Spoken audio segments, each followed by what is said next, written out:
Hi folks, the Filipina P here, and today I'm gonna tell you about the ways that life in the Philippines might be very different from life in your home country. Some of these things you might be familiar with, and others might shock or surprise you. If you ever lived here or spent a lot of time in my country, chances are you've seen these things firsthand, or have you?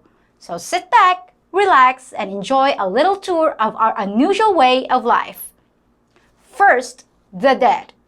Filipinos are very concerned with not forgetting the dead and paying respect to them over long periods of time.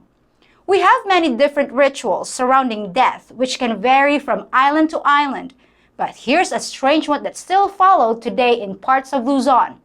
It's the practice of kutkot, where bodies are buried underground for 1 year, but then the remains are exhumed and dressed in clothing and jewelry. The family then takes the body back to the village so it can attend a local tribal dance. Sounds suspiciously like a scene from Weekend at Bernie's.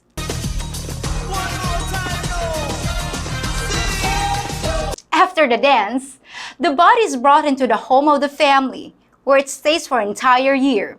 So yes, it's conceivable that if you're dating a woman from this area, you could actually go to meet her family and be introduced to a dead person.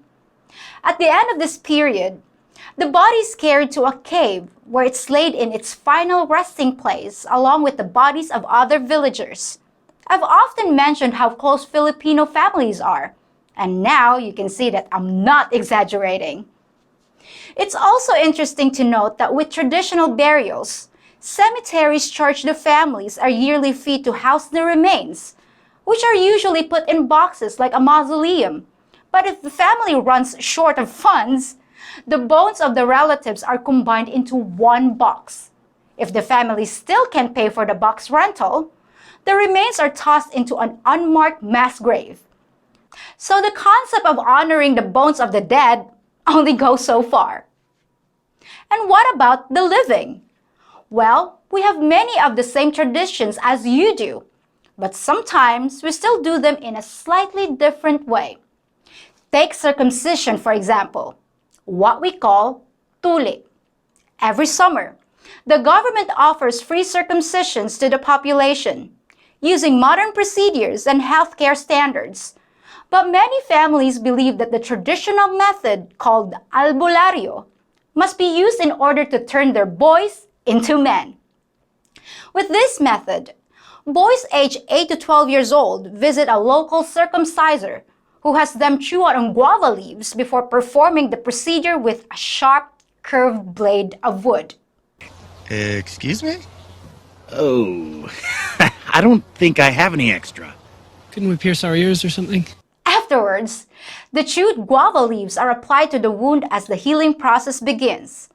An overwhelming majority of 93% of Filipinos are circumcised, and 2 of my 3 younger brothers had to endure the traditional method. So I guess that means they're men now and can start supporting the family too. Wait till I'll tell them this wonderful news. How about unusual religious traditions? While some of these rituals are also practiced in other parts of the world, you're not likely to see them in many Western countries. Good Friday, the Friday before Easter, commemorates the crucifixion of Jesus and is supposedly a day of sorrow and penance. But residents of some Filipino communities take things perhaps just a little too far. In these towns, it's not uncommon to see residents literally being nailed to crosses by other citizens dressed in Roman costumes to prove their vows, called Panata, with thousands of onlookers in attendance. On that same day, the streets may be filled with people flagellating themselves with whips or even blades as they parade through town. You'd think that life was tough enough here without adding infection and blood loss, but I'm just telling it like it is. Okay, I need a break from the heavy stuff, so let's talk about some lighter topics. How about public urination? Many of you that have visited my country might have been surprised when the taxi you got into at the airport suddenly pulls over to the side of the road on the way to your hotel. Nope, there's probably nothing wrong with the vehicle. It's just the driver needed to relieve himself right there in public. Remember to aim. It's very important. Now, it is technically illegal and carries a 500 peso fine, but it's not really a big deal here as long as you try to find a tree or a bush to use and don't go waving it around at people. In return, no one will stare at you either. You never look. It's a thing. In many Western countries, you'd probably not only get arrested and go to jail for unzipping in public, but you're likely to end up on a sex offender list, which means you can never visit the Philippines. So ironically, doing it in your country means you'll never make it to my country, where you see lots of people doing it. And some of you might have noticed that when you go to the beaches or public swimming pools here, most Filipinos enjoy the water, fully dressed. Yup, what's a relaxing day at the beach without pockets full of sand in your jeans? We do this for two reasons. The first is that it keeps the sun off of us as much as possible so we don't get too dark and unattractive. And the second reason is to preserve our modesty, which is kind of strange considering the number of people peeing in public, but whatever. And to add to the irony, at the first sign of a few drops of rain, most Filipinos will quickly get out of the water and seek shelter so we don't get wet. Now for a few things you might find interesting or amusing.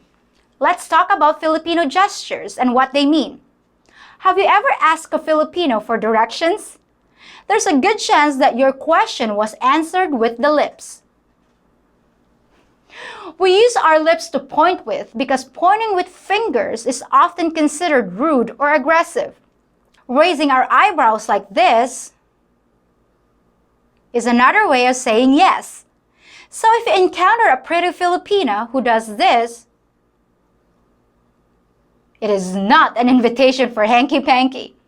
We're just saying, yes, what you're looking for is over there. I might have just saved you a slap in the face and you can thank me later. In fact, we have a lot of ways of saying yes because Filipinos hate to say no. You can ask Filipino almost anything and they'll answer yes, no matter what you ask. Walk up to a Filipino and ask if you can borrow some money, and they'll say yes even as they get up and move away from you as fast as possible. Ask a Filipino if they've ever been inside the TARDIS, and you'll be amazed at the number of people who claim to be time travelers. Fantastic. We don't mean to deceive you, we just don't like the word no, which could also explain our population explosion.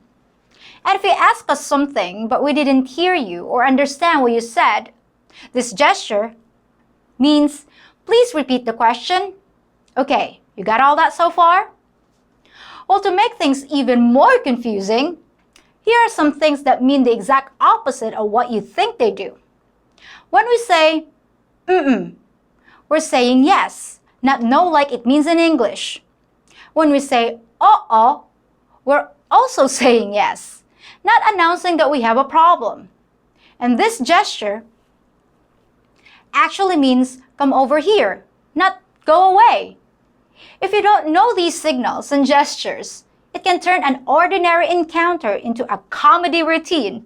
Who? The fellow playing first. Who? The first baseman. Who? The guy playing first. Who is on first? Well, what are you asking me for? You'll also notice that Filipinos aren't big on eye contact. So if you're talking to us and our eyes seem to drift downward, it's not a display of disinterest or boredom. We just don't feel as comfortable looking each other in the eyes. Which is why many of you have commented that when I'm interviewing a Filipino, they often won't look directly into the camera. And their eyes and body language seem to suggest that they'd rather be anywhere else, which is probably true too. And finally, here are a few random things about our society, things you might find different or interesting. Most Filipinos don't have bank accounts or credit cards. I know that seems strange to you because you're probably thinking, how can I pay my bills without a credit card? Well, the answer is cash and long lines. Every month, most Filipinos actually go in person to the electric company, wait up to 2 hours in line, and present cash in order to pay the bill and get a receipt. Then, of course, we have to repeat the process at the water company too. Even if you have a credit card, most utilities won't let you use it. So you either have to do it yourself or hire someone else to go stand in line for you. So what are we doing while waiting in line? Well, here's something that'll surprise you. The Philippines is not only the texting capital of the entire world, but we're also now the heaviest users of social media on planet Earth. Any of you that have dated a Filipina who's surgically attached to her phone probably isn't surprised by this. But how about this fact?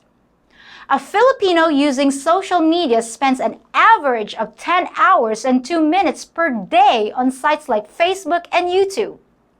That's over half of our waking lives, which means we have way too much time on our hands. I don't see how that figure could continue to climb, but if anybody can do it, we can. So as you can see, the Philippines is an interesting mix of old and new. Centuries-old traditions coexisting with new technology, making a unique place to live or visit. Hopefully someday the travel restrictions will ease and you can come see for yourself. Well, that's all for today, folks. But you can rest assured that I'm working up something new for you, and I'll be back in just a few short days. Till next time. Hon, instead of going to the movies, you wanna just stay in tonight? You know, the two of us. I'm feeling a little frisky. No? Darn! I was hoping we could have some alone time. That sounds great. So you do want to stay home? Oh, Uh-oh. What's wrong? nothing's wrong. It sounds like fun. What sounds like fun? Do you even understand what I'm asking? Oh, okay. So you do want to stay home? Oh, come on. Make up your mind. Look, just... Oh, you want me to leave? Fine. Well, have it your way. I'm out of here. What does a girl have to do to get laid?